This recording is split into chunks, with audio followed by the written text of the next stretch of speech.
remember the telephone advertisements for the night from the 1970s and the 1980s, but mid-70s in particular. Do you remember that the telephone company actually used to have to advertise to encourage people to use their telephone? I can remember that when we were in the early 80s, we were in seminary, that occasionally we would call Mike's parents on a Sunday afternoon just to check in. We would be 5 minutes into this conversation, and inevitably Mike's mother would say, "Well, it was nice of you to call, gotta go, see you later." And it was because it was expensive to call, and she didn't want us to spend our money on the telephone. Well, so the telephone companies were advertising, especially in the 1970s and early 80s, to encourage us to pick up our phones and use them to call one another. You remember that little jingle? You've made some new friends who live far from you, and keeping them close is so easy to do. Reach out and touch someone. Reach out, call up and just say hi.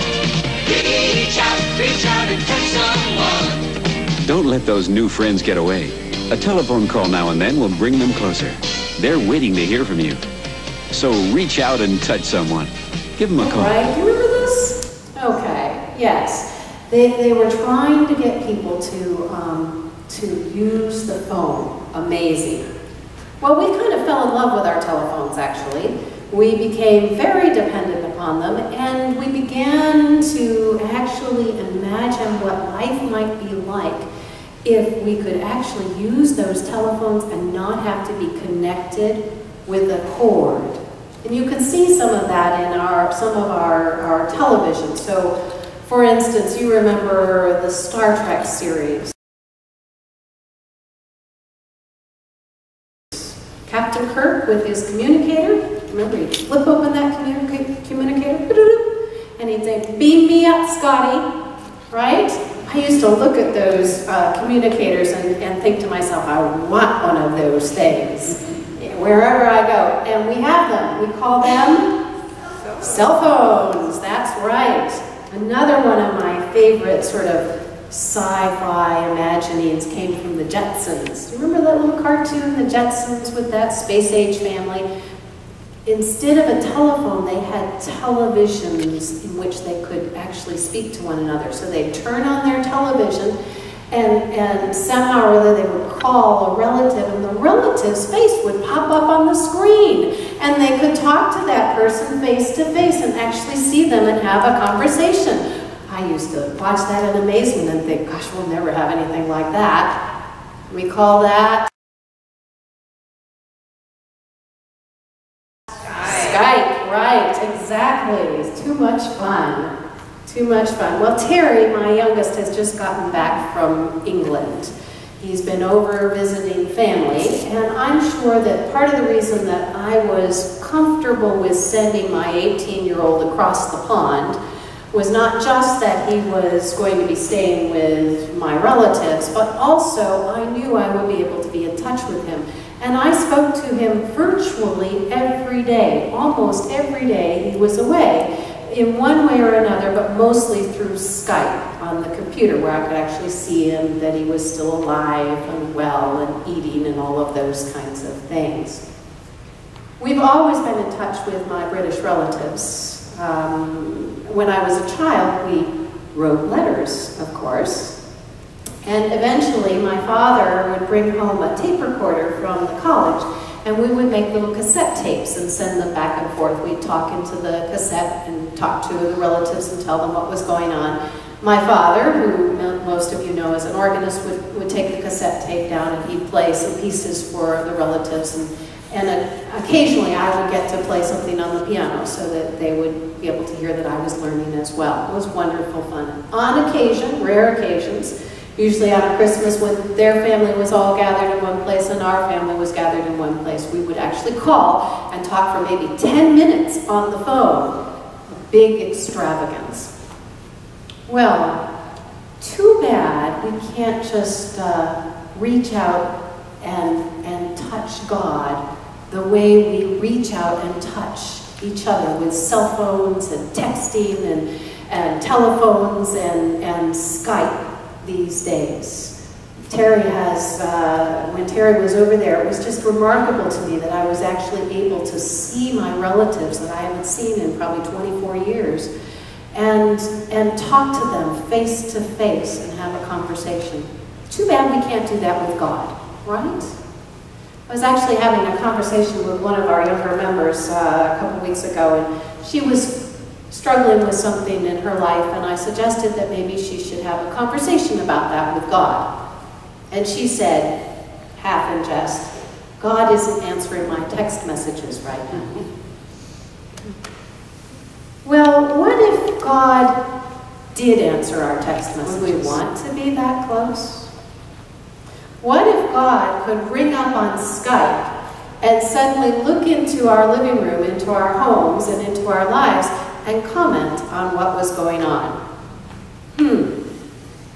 Would we really want a relationship that close with somebody who is perfect and might ask things of us that we might or might not be willing to give or to do? Donald Miller, in his book, Searching for God Knows What, says that many of us would prefer to have a relationship with God that's more like an I Dream of Jeannie God. You remember Jeannie? This is Old Home Week, Old TV Week in church this morning. Do you remember I Dream of Jeannie? Pretty blonde woman, skimpy, sexy outfit. You'd rub a bottle out, she'd pop to answer the requests and the wishes of her master, and then back into the bottle again. Maybe that's the kind of God we'd like. Just sort of rub the bottle, out pops God to respond to whatever wishes we might have, and then back into the bottle to let us live our lives however we choose. I don't think any of us would have the nerve to actually say that's what we want, but there are times when I wonder if we don't treat God that way. It is to suggest that we might be comfortable with sort of a basic, long-distance kind of relationship. This is the kind of God that I think is largely portrayed in the Old Testament. Not that God in the Old Testament doesn't have relationships with people, but if you think about those relationships, God has close conversations with the patriarchs, with Abraham, Isaac, Jacob, with Joseph to some extent. God seems to relate to the kings. The kings talk about a more intimate relationship, particularly kings like David and Solomon. God seems to speak pretty directly to the prophets, and they have a close enough relationship that they feel free to object from time to time when God asks them to do something that they don't want to do. The psalmist speaks in rather intimate, close terms. But what about the masses? What about the people that were related to the patriarchs, the wives and the children and the servants? What about the subjects of the king? What about the people to whom the prophets speak? We don't hear very much about them, and most of the time we have the impression that they are dependent upon somebody else to allow them to relate to God. They learn about God from somebody else. They make their requests of God through somebody else. The relationship is distant at best. Is that the kind of relationship we have? Do we rely on somebody else for what we know about God, or how we relate to God, or how we interact with God? Is that the way we want it? Jesus stands in sharp contrast to that kind of relationship in the New Testament. In the passage that we read this morning, he is intimately involved in the people's lives as he moves through this day. He shows up, having just crossed over from the lake, he's immediately approached by a father whose little girl is sick unto death, almost at the point of death. He listens to his story, he has compassion on him, and he goes with him immediately. But while he is hurrying off to the little girl's house to save her, he becomes aware of somebody else in need. There's a woman who has been suffering from this flow of blood for 12 years, and she's in such terrible straits. She sneaks up behind Jesus and reaches out to touch his garment, saying to herself, it's like magic. If I just touch his garment, I'll be made well again. And she is. And Jesus knows this has happened. He knows that she's there. But there's this little girl that's at the point of death. And he's hurrying to the little girl, but no. Jesus stops in the middle of what he's doing and spends time with the woman, making sure that her theology is straight, that she understands it's not magic, that God has indeed responded to her, and making sure that she knows that the healing will stick. But by now, it's too late, and the little girl has died. And the servant comes and talks to the father, and the father is in grief, shock, devastated by what's happened. And so Jesus attends to him, assuring him, urging him not to be afraid, fully aware of everything that's going on in his heart. And then they are on the move again. They go to the house, he heals the little girl, he raises her from the dead, and did you notice at the very end of the passage, I love this last little piece, he remembers that the little girl hasn't been fed in a while, and he says, oh, and by the way, make sure that she gets something to eat. He is attentive all the way through. Could God want to be that involved in our lives? Donald Miller, whose book I mentioned earlier, says that yes, indeed, that God is essentially wanting from us a relationship, wants to be in relationship with us. And Jesus depicts that God for us all the way through the New Testament. Everyone he meets, he looks them in the eye, he listens to their story, he responds to their questions, he meets their needs, and he walks with them in their day-to-day life. This is the Jesus that we believe is raised and alive today and still wanting to have relationships with disciples. The question is how? How do we do that? Let me tell you how I do that. I have a little cottage that I go to. It's a little cabin in the woods. It has a central door and 2 windows on either side of it. As you go in, most of the cottage is this central room. There's a little kitchen off to the left where I bake bread and make cookies now and again. There's a back bedroom that has a window that looks out onto the lake that freezes over in the winter and makes a nice skating pond for the family. Upstairs, there's a loft with some beds so that my family can join me. But most of the time when I go to this cabin, I go by myself. I go because there's this fireplace that sits on one end of the room and this braided rag rug that sits in front of it. I'm not sure what color it is yet. There are 2 chairs that sit either side of that fireplace, and I go to sit in the left chair. And when I go and sit there in that left chair, Jesus comes and sits in the right chair. Sometimes he's there before I get there. And I sometimes talk, and sometimes I sit and we just rock.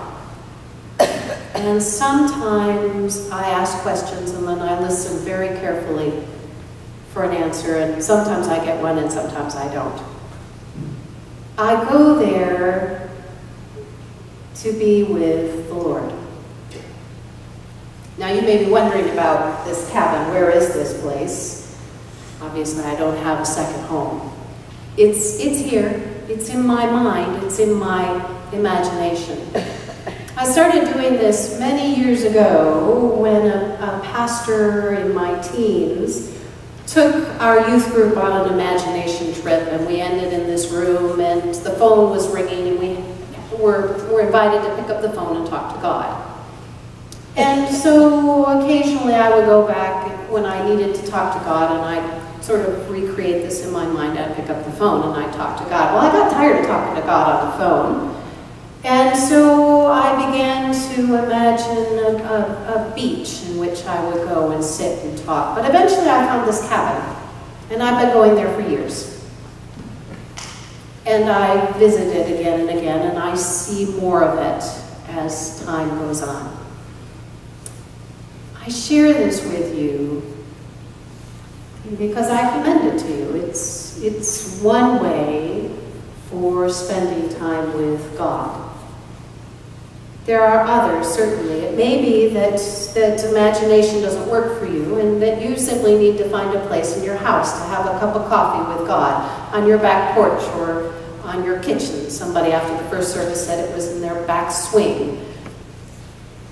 Or it may be that you need to take a walk someplace in the neighborhoods or out in the woods or in one of the parks. Or maybe for you it is to put on a particular piece of music that helps you to come into the place where God is. But the point is this, that God wants to be in relationship with us, in meaningful relationships, more than just a genie in a bottle that we rub and God pops out to make wishes come true every now and again.